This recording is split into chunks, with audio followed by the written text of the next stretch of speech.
What's something you wish your family would just admit already? My parents bought my brother a house. Not me. Him. And then, only a few weeks later, they asked me to drive across town and swing by the bank for something small, as if it were nothing more than picking up a carton of milk. As if I should drop whatever I was doing and blindly help them clean up the mess they had willingly created. I still remember the way my mother's voice cracked when she said it, like she was rehearsing a line she knew I would resist, a tremor of guilt masked by practiced innocence. She tried to soften the blow before even delivering it, but my gut knew from the very first second that this wasn't going to be just another favor, not the kind of thing a daughter does when she cares. This was going to be another sacrifice, another round in a family game where I always seemed to be holding the short end of the stick.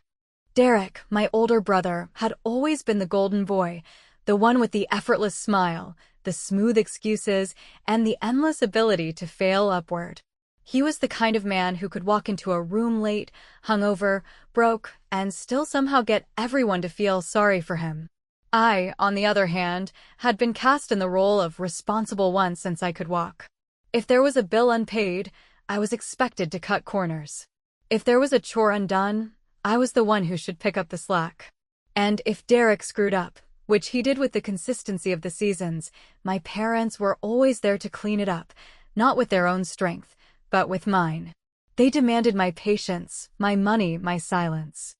When Derek turned 21, they bought him a car. They said it was to help him start his adult life. When I asked if I could at least get a used laptop for college, they told me I should learn to make do with the library computers. When I graduated on time, working 2 part-time jobs while balancing a full course load, I didn't even get a card. But when Derek dropped out after 1 semester because school wasn't for him, they threw him a barbecue in the backyard with balloons, ribs, and laughter as though failure itself was some kind of achievement. Every milestone in my life was invisible. Every stumble of his was a celebration. So when my mother mentioned the house, my body stiffened before my mind even caught up. They had purchased a home for him, a whole 2-bedroom suburban starter home with a yard, a driveway, and fresh siding, all tied up with a bow of parental indulgence. It wasn't just unfair, it was insulting. I had spent years scraping by, paying rent to landlords who barely fixed the plumbing, watching my paycheck vanish on groceries and loan payments, and still they had never once considered me worthy of such a gift. I was the daughter who was strong enough to manage without it. Derek was the son who was too fragile to live without constant rescue. The call from my mother that day began with a syrupy sweetness, the kind she always used when she needed something. She asked if I was free on Friday morning. She asked if I could maybe take a few hours away from work. She asked if I could do something kind for the family. Her voice almost trembled when she said the word kind, as though my refusal would make me not only selfish but cruel. I didn't say yes. I didn't say no either. I listened carefully, waiting for her to spill it. What she finally admitted made my jaw clench so hard I could taste metal. Derek was in trouble already. The mortgage was bigger than he'd expected, his job paid less than he'd bragged, and the bills were piling up faster than he could juggle them. They needed me to step in, not with cash, I didn't have much, but with my signature. They wanted me to co-sign a loan, something temporary, something that would buy him time. It was supposed to be small, harmless, and above all, my duty. I laughed then, not the kind of laugh you give at a funny joke, but the bitter laugh that escapes when the absurdity of life corners you and refuses to let go. My parents had watched me drown in debt from student loans, refusing to lift a finger because they thought it was good discipline, and yet here they were, trying to hand Derek a flotation device made from my own credit score. I asked them what would happen if he defaulted. My father brushed it aside, saying Derek would never let that happen. My mother insisted it was just a formality. They spoke as if my concerns were unnecessary, as if my job was simply to nod, sign, and move on.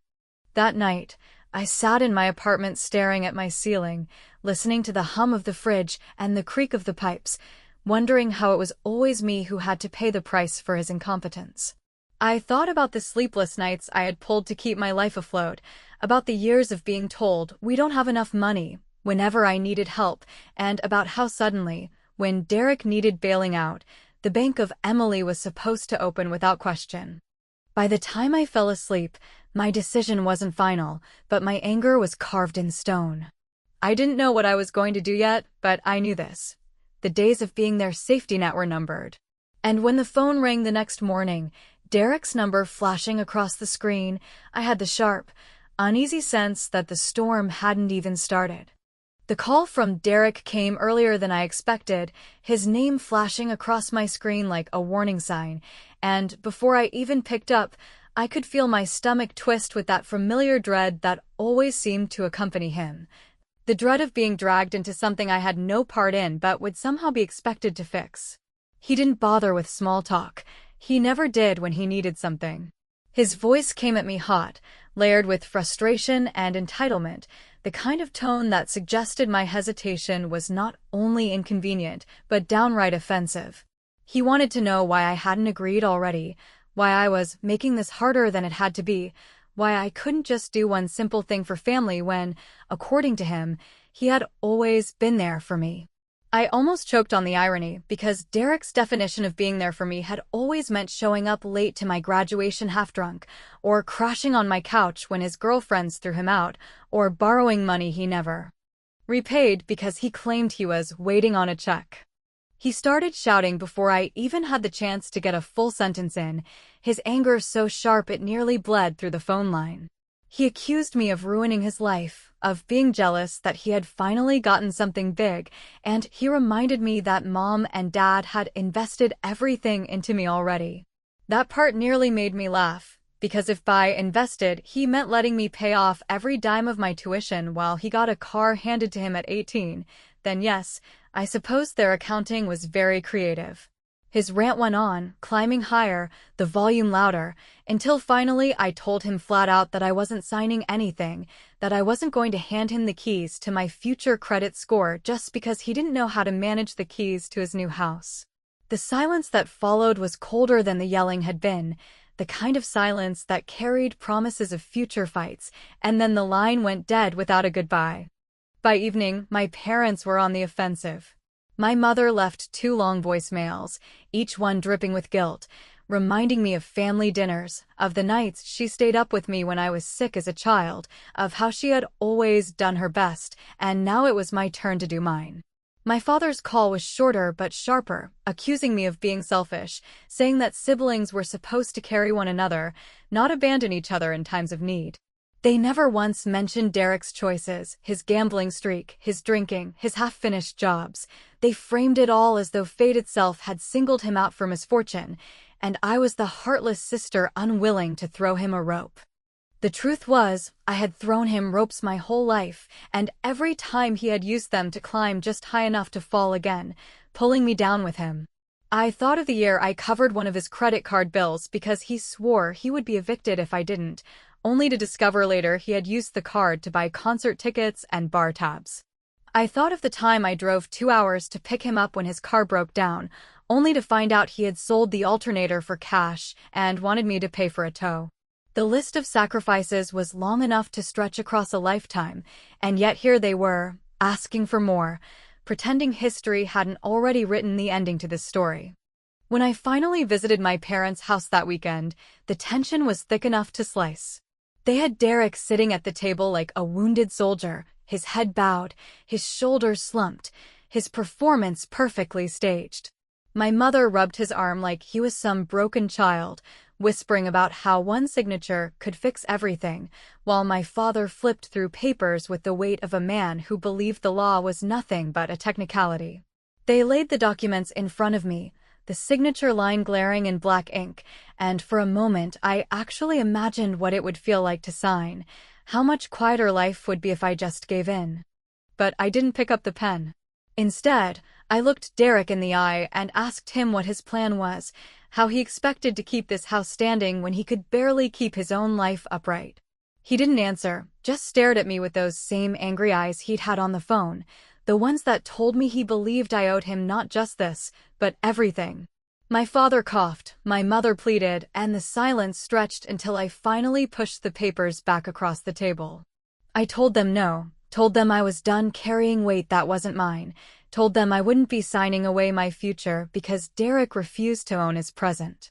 The reaction was volcanic. Derek slammed his fist against the table so hard the water glasses rattled. My mother cried like I had just sentenced him to prison. My father muttered something about shame, about disappointment, about how I wasn't the daughter he thought I was. I stood up, my hands trembling, but my voice steady, and I left before they could throw any more words at me. The drive home was quiet except for the pounding of my heart, each beat reminding me that I had just drawn a line in the sand, one they would not forgive me for easily.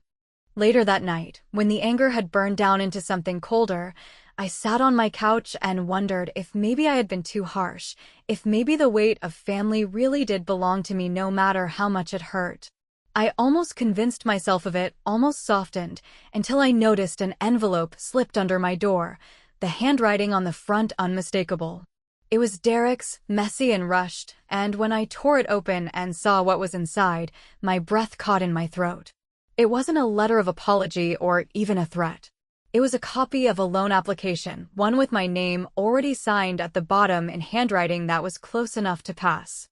The moment I saw the forged signature on the loan documents, the sense of betrayal that had been simmering beneath the surface for years erupted with a force I hadn't anticipated, a mixture of disbelief, anger, and grim determination that left no room for hesitation or second-guessing, and in that instant I realized that everything I had been taught about family loyalty, about trust,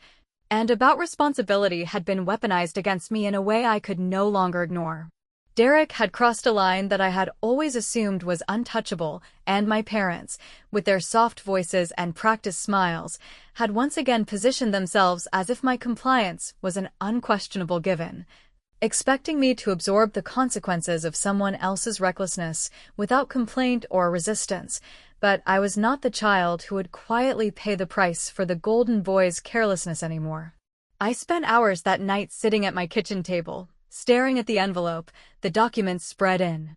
front of me like a map of every compromise and sacrifice I had ever made, and I traced the curves of my own signature, wondering how he could have thought it would go unnoticed,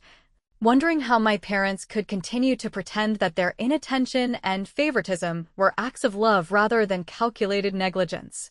When I called my mother the next morning, her voice carried the same saccharine sweetness it always did, the tone that tried to disguise manipulation as concern, and I could feel the tension coil through my chest like a spring ready to snap.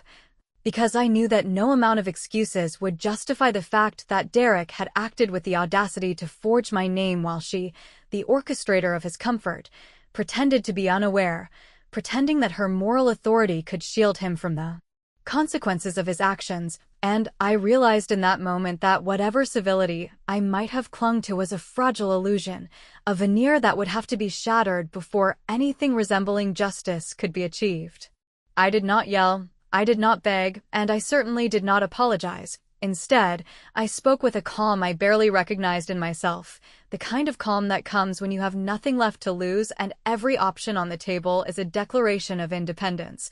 And I asked her flatly how she could expect me to co-sign a loan for a son who could not even respect the rules of the simplest agreement, for a son whose actions now forced me to consider the limits of my own patience and morality. The conversation ended with no resolution, only the lingering tension of unsaid threats and unspoken expectations, and by the time I hung up, I knew that the next move would not be theirs, it would have to be mine. I began meticulously gathering information, checking credit reports, reviewing every transaction and debt Derek had accumulated, and the more I discovered, the clearer it became that he had built a fragile house of cards. A precarious financial situation propped up by lies, shortcuts, and the blind faith of my parents, who seemed incapable of recognizing that their indulgence had not strengthened him, but had instead made him dangerously reliant on the generosity of others. As I compiled the documents, the bank statements, and the evidence of his spending habits, I felt a mixture of satisfaction and dread. Knowing that I now held in my hands the tools not only to protect myself, but to expose the pattern of irresponsibility that had always been rewarded in my family, and yet I hesitated, weighing the consequences of what action might unleash, knowing that confrontation would be inevitable, that anger and disappointment would surge like a storm once I revealed what I had uncovered.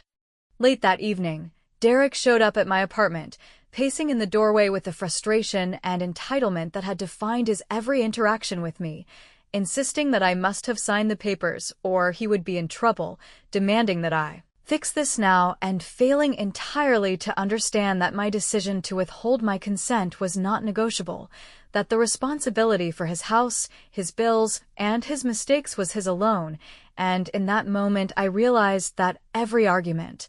every accusation, every attempt at manipulation he had ever made was nothing compared to the leverage I now held, the quiet power that came from knowing the truth and from refusing to participate in the charade any longer. I let him vent, his words tumbling over each other in anger and desperation, while I sat, listening, unmoving, calm, and in control, understanding more clearly than ever before that the balance of power had shifted and that the reckoning I had long postponed was now inevitable, and as he finally stormed out, leaving behind a trail of shouted promises and threats, I knew that the next phase would not be about negotiation or compromise, but about strategy, about quietly, meticulously, and intelligently ensuring that the consequences of his actions would finally be confronted without compromise, and that justice, measured in the only currency my family seemed to respect, would finally be served. By the time I sat down to plan my next move, the anger I had felt at Derek's audacity had transformed into something sharper, more deliberate, a cold and calculating focus that demanded action rather than reaction, because I realized that my parents, blinded by favoritism, would never intervene to teach him responsibility, and Derek himself had proven incapable of even the most basic respect for boundaries, leaving me with no choice but to confront the situation on my own terms. And the more I reviewed the papers, the bank statements, and the trail of debt he had left in his wake, the more I saw an opportunity not merely to protect myself, but to expose the pattern of negligence and entitlement that had defined our family dynamic for years. A reckoning that would demand intelligence, patience, and a subtlety sharp enough to cut through the web of lies my parents had spun around him. I began to track every transaction Derek had made, every unpaid bill, every promise broken, building a ledger of accountability that would later serve as the foundation of a strategy designed not to humiliate for the sake of cruelty, but to restore a balance that had long been absent from our family. And as I compiled the evidence,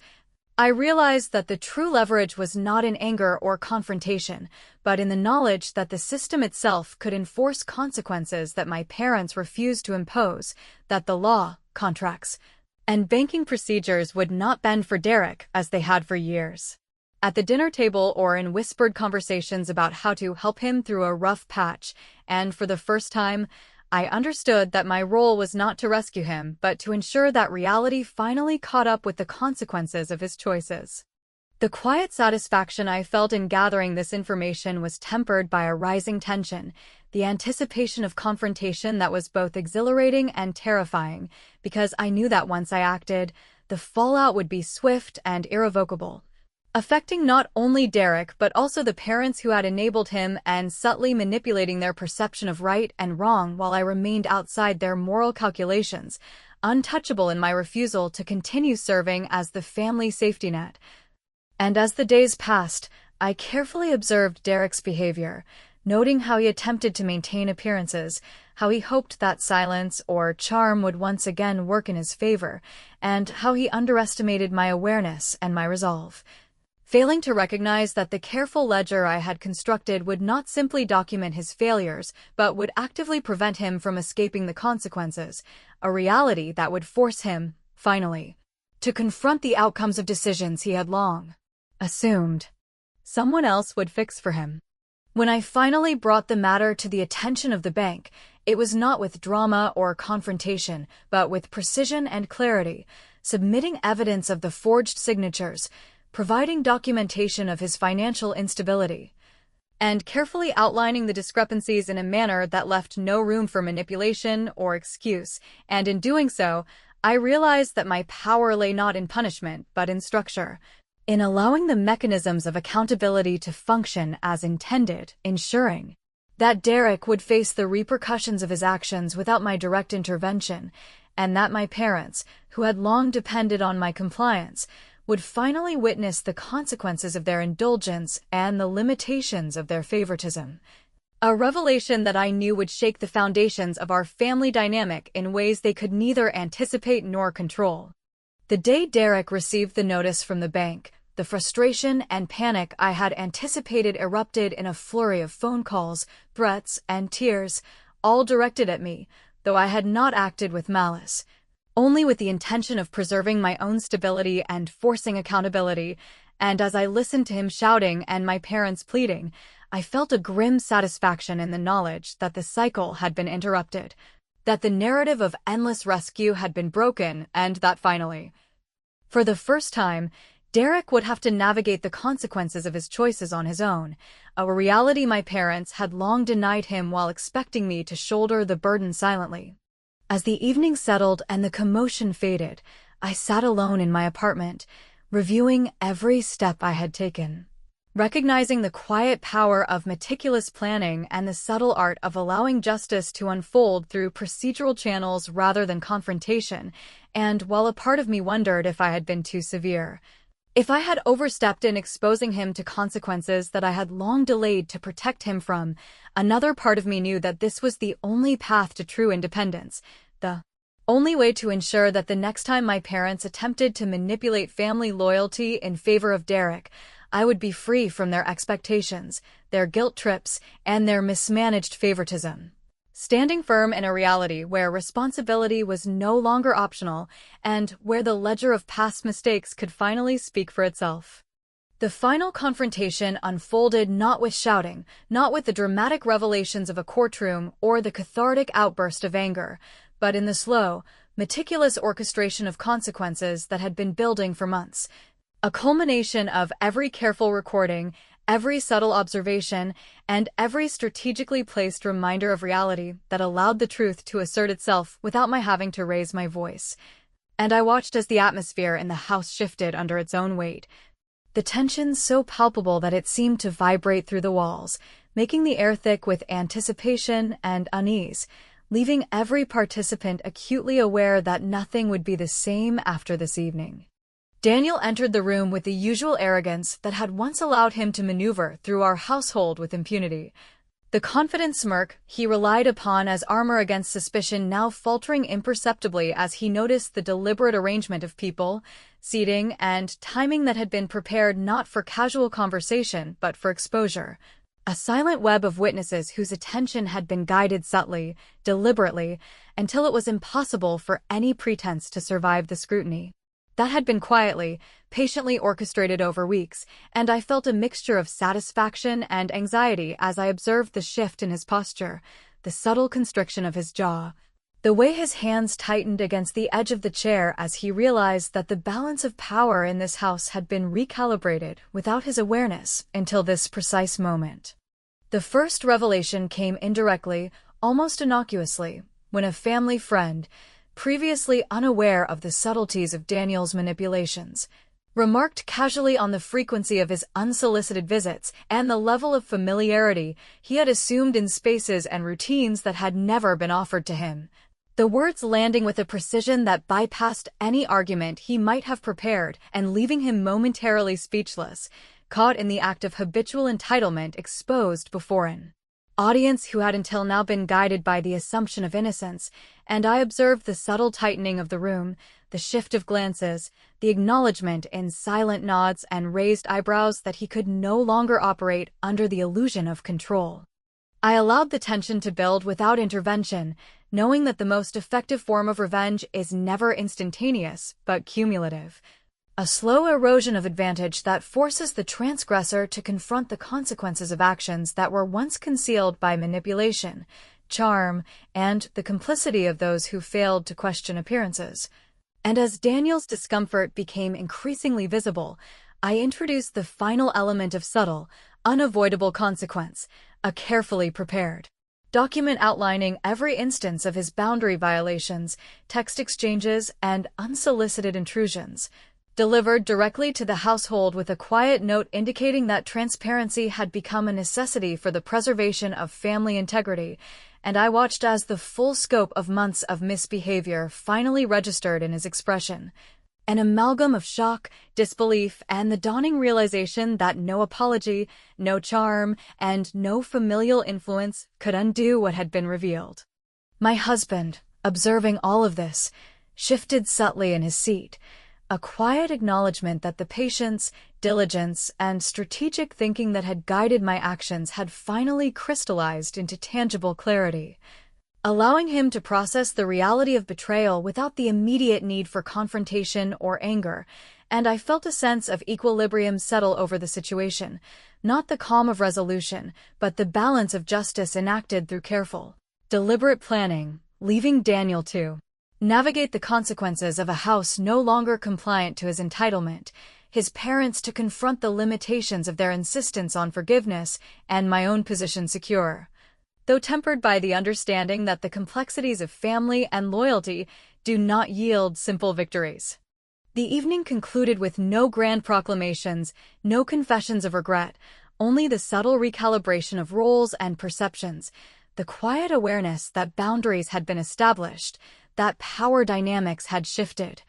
and that the truth had been rendered undeniable, yet the lingering tension, the unresolved questions about trust, loyalty, and the future of our relationships persisted, leaving the room in a state of reflective uncertainty that would not dissipate with a single conversation, a single gesture, or a single act of contrition, and I recognized in that moment that the true measure of justice is not in the immediacy of confrontation, but in the enduring clarity that allows consequences to unfold naturally,